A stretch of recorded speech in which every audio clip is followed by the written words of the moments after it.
రామ్ గారు నిర్వహిస్తున్న happy money visualisation 2.0 మీరు జాయిన్ అవ్వాలనుకుంటున్నారా? కింద నంబర్లని సంప్రదించండి. నమస్కారం అండి, డాక్టర్ శ్రీ ఆచార్య అనంతకృష్ణ స్వామి గారు. 629వ ఎపిసోడ్ మనీ మంత్ర. చాలామంది ఆడవాళ్ళు అడుగుతూ ఉంటుంటారు సార్, ధనవంతులు అవ్వాలన్నా, డబ్బుని ఆకర్షించాలి అన్నా, బిజినెస్ ఏదైతే ఉందో ఇవాళ రేపు అందరం ఆడవాళ్ళు బిజినెస్లోకి వస్తూ ఉన్నాము. లాభాలు కొని తెచ్చుకోవాలి అనుకున్నా మనీ మంత్ర సబ్జెక్ట్ ఏం చెప్తుంది, మాకు కొన్ని అడ్వైజెస్ కావాలి అని అడిగే వాళ్ళు ఉన్నారు. వాళ్ళకి మనం ఏం చెప్పొచ్చు? అంటే నేను ఇక్కడ ఏం చెప్తానంటే, మనం ఇంతకుముందు కూడా లేడీస్ గురించి చాలా చెప్పుకున్నాం. అంటే ముందు మీరు ఎలా మారాలి, ఎలా ఉండాలి, ఇవన్నీ కూడా చెప్పుకున్నాం. ఎందుకంటే ఇప్పుడు ఒక స్కూల్లో మన పిల్లాన్ని జాయిన్ చేసినప్పుడు ఏం చేస్తామంటే ఏదో డ్రెస్సెస్ పంపించాం మనం స్కూల్కి.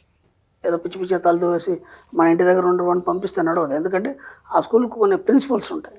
ఏదో ఒక డ్రెస్ ఉండాలి, యూనిఫామ్ ఉండాలి, ఈ టై ఉండాలి, బెల్ట్ ఉండాలి. అలా ఉన్నప్పుడు వాడు యాక్సెప్ట్ చేస్తాడు. ఈ సబ్జెక్ట్లోకి రావాలన్నప్పుడు కూడా ముందు మనం ఎలా తయారు కావాలి అనే విషయంలో మనం చాలా చెప్పుకున్నాం గతంలో. అలా చెప్పుకుని అలా పాటించినప్పుడే డబ్బు మీ దగ్గరకు వస్తుందని చెప్తాం. అలాగే ఇక్కడ మన సబ్జెక్ట్లో ఏం చెప్తున్నామంటే ఇంకా కొన్ని విషయాలు. మీరు మీలాగానే ఉండండి, మీరు మీ యొక్క ఒరిజినాలిటీని అలాగే ఉంచండి. సామాన్యంగా ఎలా ఉంటుందంటే ఆడవాళ్ళల్లో నాకు తెలిసినంత మట్టుకి ఇప్పుడు ఒక ఫంక్షన్లో అందరు కలిశారు, లేదంటే మామూలుగా పిచ్చపాటి మాట్లాడుకున్నారు. కొందరు విషయాలు, అందరని నేను అనను కానీ కొందరు విషయాల్లో అంటే ఇప్పుడు ఒక ఆవిడ ఇలా తయారైంది, నేను అలా ఎందుకు తయారు కాకూడదు, లేదంటే దాంట్లో ఎక్కడ మనం ఫాల్ట్ తీయాలి, కంపారిజన్ ఎక్కువ ఉంటుంది. దాంట్లో ఎక్కడ ఫాల్ట్ తీయాలి, ఇది ఇలా పెడితే బాగుండు, లేకపోతే ఇది ఇలా దూస్తే బాగుండు, లేకపోతే చుక్కా ఇలా పెడితే బాగుండు, లేకపోతే ఆ ట్రెండ్కి తగ్గట్టుగా డ్రెస్ లేదు, ఇవన్నీ కామెంట్స్. దాంతోపాటు ఏంటంటే మనస్తత్వాల మీద మాట్లాడడం, ఎటు వాళ్ళ మనస్తత్వాల మీద ఆమె ఇలా ప్రవర్తించుతుంది, ఎప్పుడు కూడా ఇలా ఉండకూడదు, లేదంటే ఇలా మాట్లాడుతుంటుంది, అది నాకు నచ్చలేదు, ఇలా ప్రతిదీ మనం కామెంట్ చేస్తుంటాం. మన సబ్జెక్ట్లో ముఖ్యంగా విమర్శ లేదు, పొగడతలేదు. మన సబ్జెక్ట్ విమర్శ లేదు, పొగడతలేదు. ఎందుకంటే మనం ఎవరిని విమర్శించద్దు. మనమేమైనా విమర్శిస్తే కూడా మనం బాధపడద్దు. మనం ఎవరిని పొగిడించినా సరే, పోయినా సరే మనం సంతోషపడేది, పొంగిపోవద్దు. ఎందుకంటే మన సబ్జెక్ట్లో స్థితప్రజ్ఞత్వం ఉంటుంది. స్థితప్రజ్ఞత్వం అంటే నువ్వు దేనికి లొంగవు అలా అని చెప్పేసి దేనికి ఆనందపడవు, దేనికి బాధపడవు. అర్థం, స్థితప్రజ్ఞత్వం ఉంటుంది. ఆ స్థితప్రజ్ఞత్వం ఉన్నప్పుడే నీ దగ్గరికి డబ్బు వస్తుంది. అందుకని చెప్పేసి ఏంటంటే ఇవన్నీ మనకు చాలా చిన్న విషయాలకు కనిపిస్తాయి. ఈ సబ్జెక్ట్లో ఒక డెప్త్గా ఇప్పటివరకు మీరు ఏమేమి చెప్పాను, ఏమేమైతే పాటించారో అవన్నీ పాటించినప్పుడు అయితే ఇవన్నీ చాలా సిల్లీగా కనిపిస్తాయి మనకి.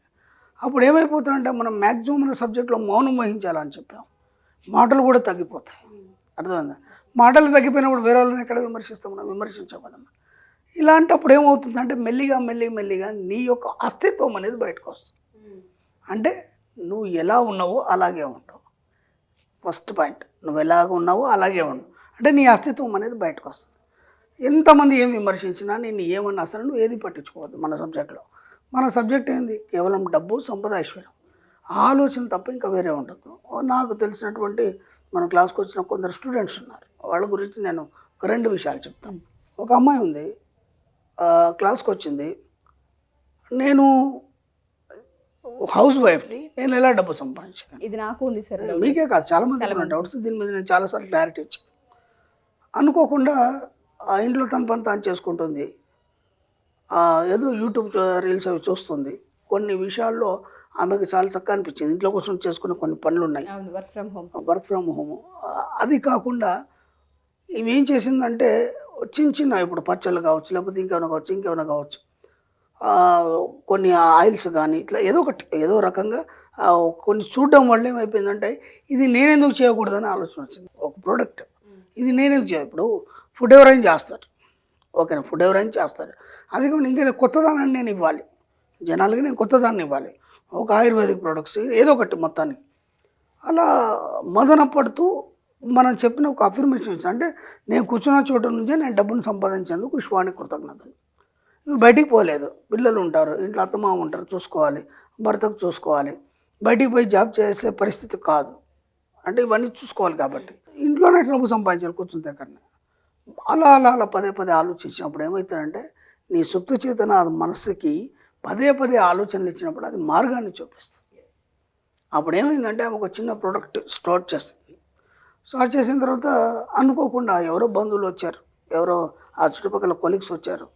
ఏం చేస్తున్నావు అంటే నేను ఈ పని చేస్తున్నాను. ఓహో, నాకు కొంచెం ఇస్తావా, నేను ట్రై చేస్తాను. తీసుకో. బాగా వర్కౌట్ అయింది.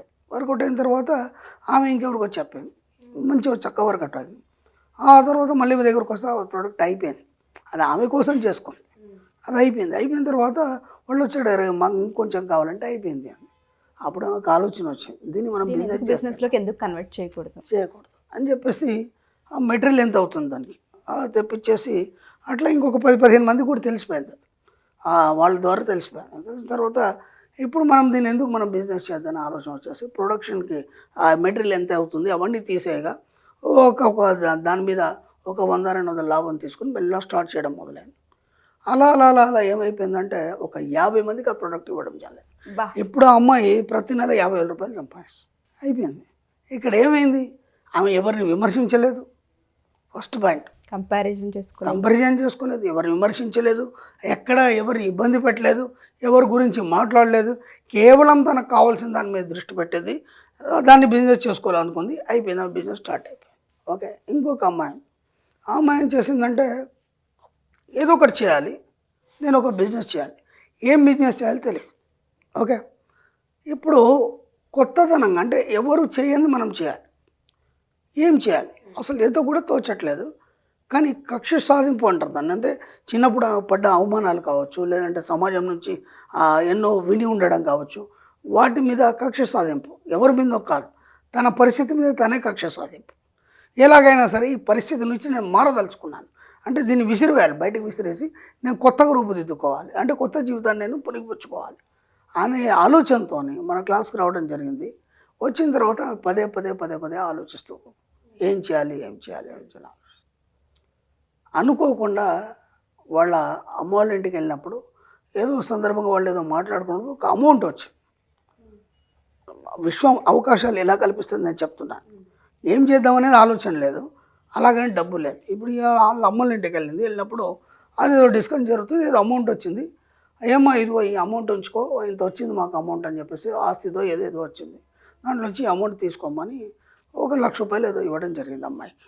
అది రాగానే ఒక్కొక్క ఆలోచన వచ్చేసి ఇమ్మీడియట్గా ఒక చిన్న స్మాల్ స్కేల్ ఇండస్ట్రీ స్టార్ట్ చేసి తను ఉన్న ప్లేస్లోనే స్టార్ట్ చేసి జస్ట్ దాంట్లో ఎవరిని భాగస్వాములు చేసిందంటే ఆ పక్క ఉన్న 2-3 ఇండ్ల వాళ్ళని భాగస్వాములు చేయడం జరిగింది. అంటే ఆ కొలీగ్స్ ఉంటారు కదా, నేబర్స్, వాళ్ళని భాగస్వాములు చేసి జస్ట్ ఏం లేదు, నేను అంతా చూసుకుంటాను, మీరు హెల్ప్ చేయండి. వాళ్ళు కూడా పొద్దాకేం పని ఉండదు, పిల్లల్ని స్కూల్ పంపించిన తర్వాత 2-3 గంటల వరకు. అసలు ఊహించలేదు ఇవాళ కనీసం నెలకు 2 లక్షలు సంపాదిస్తాను. ఎలా వస్తాయి అవకాశాలు అంటే ఇక్కడ నీకు నువ్వులాగా ఉన్నప్పుడు అవకాశాలన్నీ వెతుక్కుంటూ వస్తాయి. నీ యొక్క ఉనికిని కోల్పోయిన ఇతరత్ర ఆలోచించినప్పుడు నువ్వు ఎక్కడ కూడా సక్సెస్ కాలేవు నీ జీవితంలో. అందుకని వీలైనంత మటుకి నీకు నువ్వులాగానే ఉండవు. ఎవరిని ఇమిటేట్ చేయడం కానీ, అనుకరించడం కానీ, లేదంటే వాళ్ళ గురించి ఆలోచించడం కానీ ఏది చేయకూడదు. మన సబ్జెక్టులు ఇవన్నీ ఏమీ లేవు. కాబట్టి దీన్ని అలవర్చుకోండి వీలైనంత మటుకు. నీకు నువ్వులాగా ఉన్నప్పుడు ఏదైనా సార్ ఎగ్జాక్ట్లీ మనకి మనలా ఉన్నప్పుడు ఆకర్షించే అవకాశాలు చాలా ఎక్కువగా ఉంటుంటాయి. డబ్బు సంపాదించాలన్నప్పుడు మాత్రం నీకు నువ్వులాగా ఉండాలి, అంటే నిబద్ధత కలిగి ఉండాలి. ఎవరికైనా ఆడవాళ్ళు చాలా మంది అడుగుతుంటుంటారు, ఏదైనా ఒక చిన్న చిట్టి తంత్ర టైప్ ఏదైనా చెప్పగలరా? చిట్టి తంత్రాలు లేవు మనం కాబట్టి చిట్కాలు అనుకుందాం. తంత్ర బదులు మన సబ్జెక్ట్లో చిట్కా అని చెప్తాం. ఓకేనా? అప్పుడు మన డబ్బు రావాలి, లేకపోతే మనం ఈ సబ్జెక్ట్లోకి వచ్చినాం కాబట్టి మన ఇంట్లో కొన్ని పాటించే నియమాలు కూడా ఉంటాయి మనకి. ఓకేనా? వీలైనంత మట్టుకి మీ వాష్రూమ్స్ ఏవైతే ఉంటాయో వాటిని చాలా శుభ్రంగా ఉంచే ప్రయత్నం చేయండి. ఓకేనా? అది మనకు వినడానికి కొద్దిగా చీవు కనిపించవచ్చు, కానీ మీరు గమనించండి, మన ఇల్లా లేకపోతే బయట ఎక్కడైనా పోయినప్పుడు కూడా చూస్తే ఆ వాష్రూమ్ అంతా గిచిగిచిగా డిస్టర్బెన్స్గా ఉంటుంది. ఆ పంచిబట్టలు అక్కడ వేస్తారు, లేదంటే అన్నీ తగులుతుంటాయి. అలా కాకుండా మీ యొక్క బెడ్రూమ్ ఎంత నీట్గా పెట్టుకుంటారో ఆ వాష్రూమ్ కూడా అంత నీట్గా పెట్టుకుని ప్రయత్నించండి. ఎందుకంటే అది ఎంత నీట్గా ఉంటే అంత మనసు ప్రశాంతత అనేది ఉంటుంది. దాంతోపాటు మీకు డబ్బు సంపద వృద్ధి అనేది చేరడం జరుగుతుంది. మనం ఇంతకుముందు చెప్పలేదా, ఆ పాత వస్తువులన్నీ పడేయాలి, విరిగిన వస్తువులు పడేయాలి. ఇంకా నేను చాలా చెప్పేటివి అవన్నీ నేను చెప్పలేదు. ఇప్పుడు మళ్ళీ మనం స్టార్ట్ చేసాం కాబట్టి చెప్తున్నాను నేను. అర్థమైందా? ఇంతకుముందు చాలా చెప్పుకున్నాం కదా, డబ్బు రావాలంటే ముందు మీరు ఎలా మారాలి. కాబట్టి మీ వాష్రూమ్స్ ఏవైతున్నాయో ఎంత వీలైనంత మట్టుకి డ్రైగా ఉంచండి. ఎప్పుడు తడిగా గుడ్డలు కానీ అవి కానీ అక్కడ కానీ ఉంచడం కానీ, సోప్స్ కానీ ఆ మిగిలిన ఏమైనా ఉంటే తీసి పడేయండి. వెళ్తే హాయిగా అనిపించాలి, వాష్రూమ్లోకి వెళ్తే హాయిగా అనిపించాలి, తప్పేం లేదు దాంట్లో, అర్థమైంది. ఎందుకంటే నేను ఇంతకుముందు కూడా చెప్పాను, మేధావులందరికీ ఆలోచనలు వచ్చేది అక్కడే. కాబట్టి గొప్ప గొప్ప ఆలోచనలు అక్కడి నుంచే సృష్టించబడతాయి. హాయిగా మీరు పాట పాడుతూ స్నానం చేస్తున్నప్పుడు ఒక ఆలోచన రావచ్చు, అర్థమైందా. అలాంటప్పుడు ఎలా ఉండాలంటే చాలా నీట్గా శుభ్రంగా ఉన్నప్పుడు మాత్రమే దాన్ని ఆస్వాదించగలుగుతాం. అవి ఎంత శుభ్రంగా ఉంటే అంత డబ్బు సంపద ఐశ్వర్యం రావడం. ఎగ్జాక్ట్లీ. సో చాలా మంది పర్సనల్గా క్లాసెస్కి రావాలని ఎదురు చూస్తూ ఉంటుంటారు సార్. వాళ్ళ కోసం క్లాసెస్ ఎక్కడ నిర్వహించబోతున్నారు? ఈ మధ్య కాలంలో ఏ క్లాసెస్ ఉండబోతున్నాయి? మనకి ఇప్పుడు ఈ 2024 అమ్మ 16th జూన్ 16 జూన్ మనకి హైదరాబాద్లో ఉంటుంది. ఓకే. అలాగే 23 జూన్ మనకి విశాఖపట్నంలో ఉంటుందమ్మా. అలాగే 30 జూన్ వచ్చి తిరుపతిలో ఉంటుంది. 7 జూలై వచ్చి రాజమండ్రిలో ఉంటుంది. అలాగే 21 జూలై వచ్చి బెంగళూరులో ఉంటుంది. Thank you sir, thank you so much. Thank you. Suman టీవీలో మీ పర్సనల్ అండ్ బిజినెస్ ప్రమోషన్స్ కోసం కింది నెంబర్కి కాంటాక్ట్ చేయండి.